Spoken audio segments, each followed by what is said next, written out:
بسم اللہ الرحمن الرحیم۔ السلام علیکم ورحمۃ اللہ وبرکاتہ۔ آج کی ویڈیو میں آپ کو رزق کے 16 دروازے اور ان کی چابیاں بتاؤں گا۔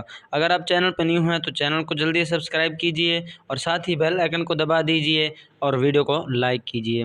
قرآن پاک میں اللہ تبارک و تعالی نے ارشاد فرمایا، اللہ تعالی جسے چاہتا ہے بے حساب رزق عطا فرماتا ہے۔ سبحان اللہ۔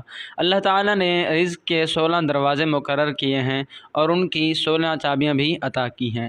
پہلا دروازہ اس کی جو چابی ہے وہ نماز ہے، دوسرے دروازے کی چابی استغفار ہے، تیسرے دروازے کی چابی صدقہ ہے، چوتھے دروازے کی چابی تقویٰ ہے، پانچویں دروازے کی چابی نفلی عبادت ہے، چھٹے دروازے کی چابی حج اور عمرہ ہے، ساتویں دروازے کی چابی رشتہ داروں سے اچھا سلوک کرنا ہے، آٹھویں دروازے کی چابی کمزوروں کے ساتھ صلہ رحمی کرنا ہے، نویں دروازے کی چابی اللہ پر توکل کرنا ہے، اللہ پر بھروسہ کرنا ہے، 10ویں دروازے کی چابی اللہ تبارک و تعالی کا شکر ادا کرنا ہے، 11ویں دروازے کی چابی ہر وقت باوضو رہنا ہے، 12ویں دروازے کی چابی چاشت کی نماز ادا کرنا ہے، 13ویں دروازے کی چابی روزانہ سورۃ واقعہ پڑھنا ہے، 14ویں دروازے کی چابی گھر میں مسکرا کر داخل ہونا ہے، 15ویں دروازے کی چابی ماں باپ کی فرما برداری ہے، 16ویں دروازے کی چابی اللہ پاک سے دعا مانگنا ہے۔ اس ویڈیو کو آگے بھی ضرور شیئر کریں۔ جزاک اللہ خیرہ۔ السلام علیکم ورحمۃ اللہ وبرکاتہ۔